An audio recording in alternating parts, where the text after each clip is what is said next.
বৃষ্টির এই ঝমঝম আওয়াজটা না বড় অদ্ভুত। কারুর কাছে এটা রোমান্টিক, আর কারুর কাছে এটা পুরনো ক্ষতের উপর নুনের ছিটা। অভিজিৎ আজ শহরে বড় সাকসেসফুল মানুষ, সফটওয়্যার ইঞ্জিনিয়ার, ঝকঝকে ফ্ল্যাট, সুন্দরী বউ, সব আছে। নেই শুধু শান্তি। আজ এই বৃষ্টির শব্দে ওর কানে বাজছে 15 বছর আগের একটা ভাঙা টিনের চালের আওয়াজ।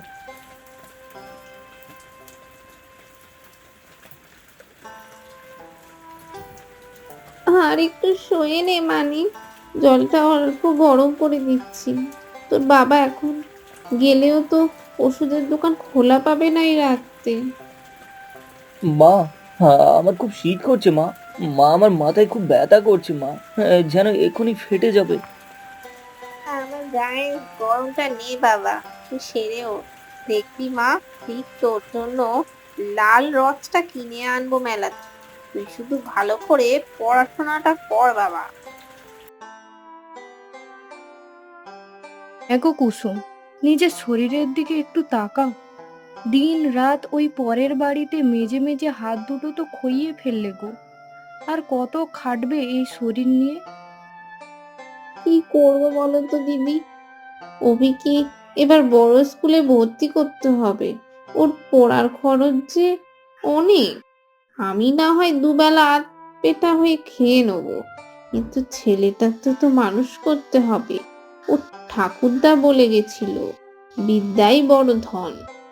আমি চাই ও যেন বড় হয়ে কারোর কাছে হাত না পাতে। কিরে অভি, এই তোর মা তো দিনমজুরের মতো দেখতে।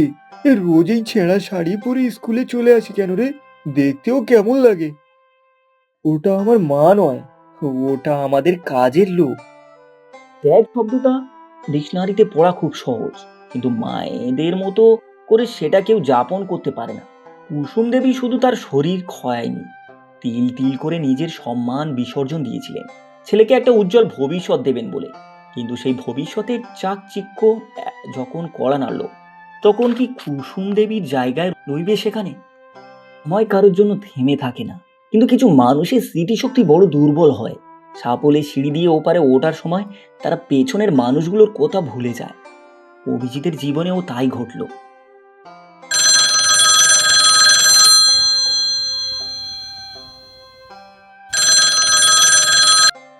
ধুর, এই বুড়িটা যে কি শুরু করেছে! এই কাজের সময় কেন যে ফোন করে? সেই তুই একই কথা, খেয়েছিস কিনা, এই শরীর কেমন আছে, অসহ্য। শোনো অভিজিৎ, তোমার মাকে নিয়ে আমি আর পারছি না। আজ আমার কিটি পার্টি বন্ধুরা এসেছিল, তোমার মাকে ওই সাদা থান পরে ড্রয়িং রুমে চলে এসেছিল। আর সবাই আমাকে জিজ্ঞাসা করছিল ইনি কে। কি ইনসাল্টিং যেন। আরে বুঝতেই তো পারছো স্নেহা, এই গ্রাম থেকে আসা মানুষ আদব কায়দা কিচ্ছু জানে না। এই হাজার বোঝালেও শুনবে না। শোনো, হয় আমি থাকবো এই ফ্ল্যাটে, নইলে তোমার মা। ওনার কাশির আওয়াজে রাতভর শুনতে শুনতে আমার না মাথাটা ধরে গেল। কাল একটা ব্যবস্থা করো, ওই যে বড় রাস্তার মোড়ে নতুন নার্সিং হোম কেয়ার হোমে রেখে আসা যায় না? মানুষ যখন বড় হয় তখন সে ভুলে যায় তার শৈশবের সেই মাটিটাকে। স্নেহার কথাগুলো অভিজিতের কানে বিষের মতো কাজ করতে লাগলো। সে ভাবলো, মা তো শহরে এসে শহরের মতো হলো না, তাহলে মাকে রাখার মানে কি? কিন্তু সে জানে না, মারা কখনো শহরের মতো হয় না, মায়েরা মার মতোই থাকে। দেখলে তো কত সুন্দর রুম, এসি আছে, গার্ডেন আছে। তোমার মা এখানে কত শান্তিতে থাকবে বলো তো? এখানে তো একটা ঘরে কোনায় পড়ে থাকে, ওখানে তো ওনার বয়সী কত বন্ধু পাবে। কিন্তু কিন্তু মা কি রাজি হবে স্নেহা? সারা জীবন তো সেই আমার সঙ্গেই কাটালো। এই হুট করে এই বয়সটির জন্য অন্য জায়গায় গিয়ে কি মানিয়ে নিতে পারবে? আরে বাবা, মা কি ছোট বাচ্চা নাকি যে তাকে ভোলাতে হবে? বুঝিয়ে বলবে যে এখানে ওনার শরীর খারাপ হলে দেখার মতন কেউ নেই, ওখানে 24 ঘন্টা নার্স থাকে। আর আমাদেরও তো বলতো নিজেদের প্রাইভেসি বলে কিছু দরকার, তাই তো? নাকি সারা জীবন এই নোংরার কাশির আওয়াজে কাটাবো? আরে খোকা, প্রাইভেসি? তোর যখন 3 বছর বয়স ছিল, স্নেহা তখন কোথায় ছিল? তখন তো আমার আঁচল ছাড়া এক পাও চলতিস না। এখন মা ঘর ভর্তি হয়ে গেছে রে।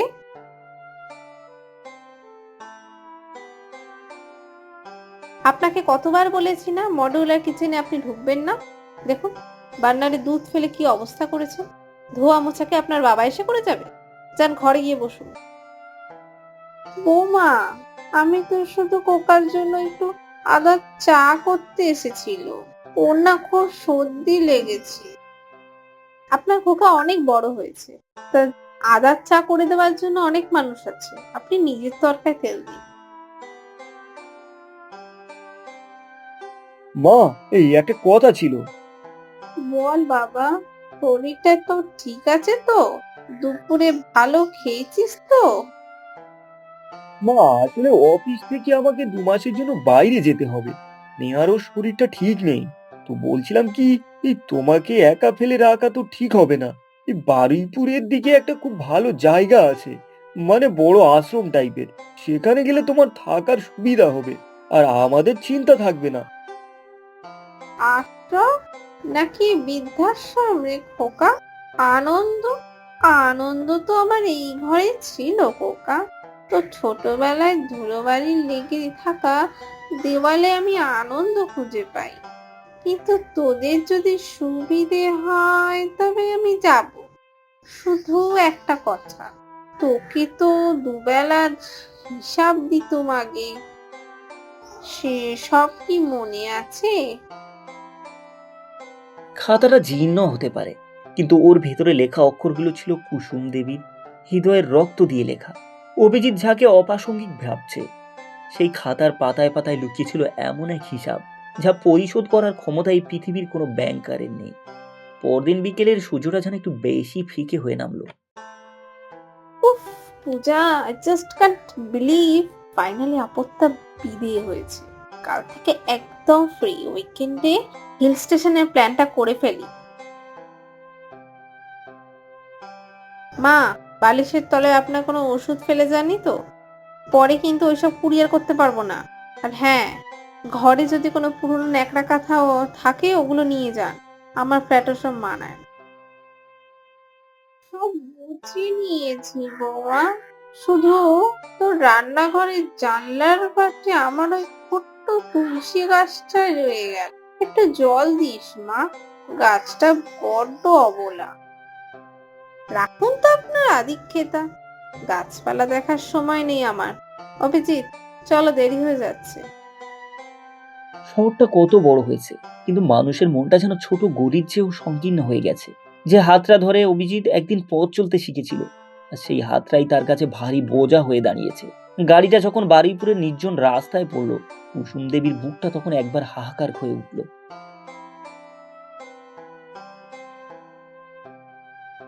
এখানে চিন্তা নেই বাবা, আপনার মা এখানে আমাদের মতোই থাকবেন। তবে হ্যাঁ, মাসের টাকাটা যেন টাইমে ঢুকে যায়। হ্যাঁ হ্যাঁ, ও নিয়ে আপনি ভাববেন না। অটো ডেবিট করে দেব। আবার কি হলো মা? আমাদের ফিরতে অনেক দেরি হবে কিন্তু।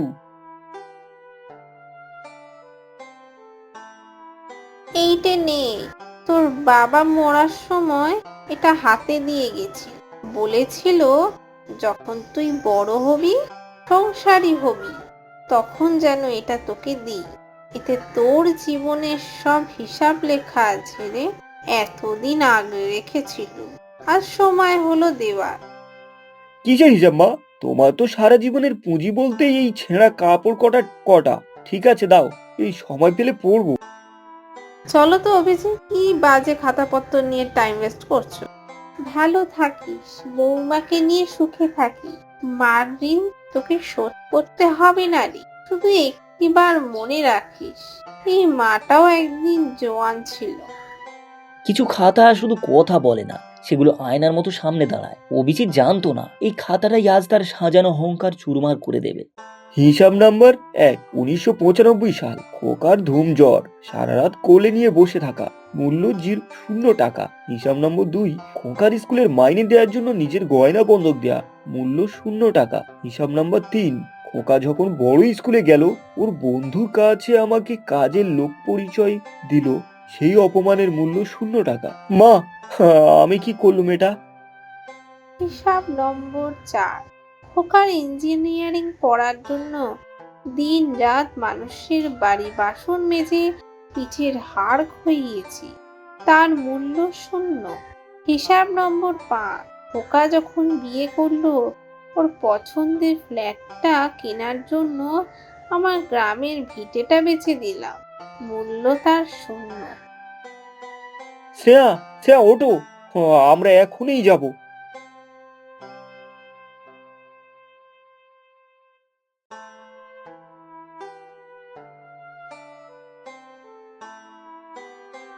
মা, মা কই? আমি আমার মাকে নিতে এসেছি। ইনচার্জ, এই গেট খুলুন।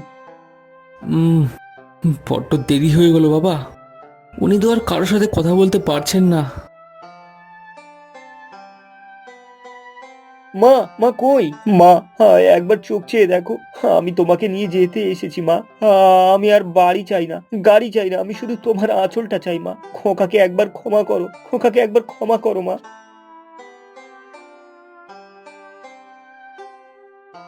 পৃথিবীর সব ব্যাংক দেউলিয়া হয়ে যেতে পারে, কিন্তু মায়ের ভালোবাসার সিন্ধুক কখনো ফুরোয় না। অভিজিৎ আজ কোটিপতি, কিন্তু সে জানে যে ঋণ সে আজ অস্বীকার করলো, সেই ঋণের বোঝা তাকে সারা জীবন বয়ে বেড়াতে হবে। মনে রাখবেন, আপনার বাড়িটা হয়তো নতুন হতে পারে, আপনার বাড়িটা হয়তো নতুন হতে পারে, কিন্তু আপনার শেকড়টা কিন্তু ওই পুরনো মানুষগুলোর মধ্যেই লুকিয়ে আছে।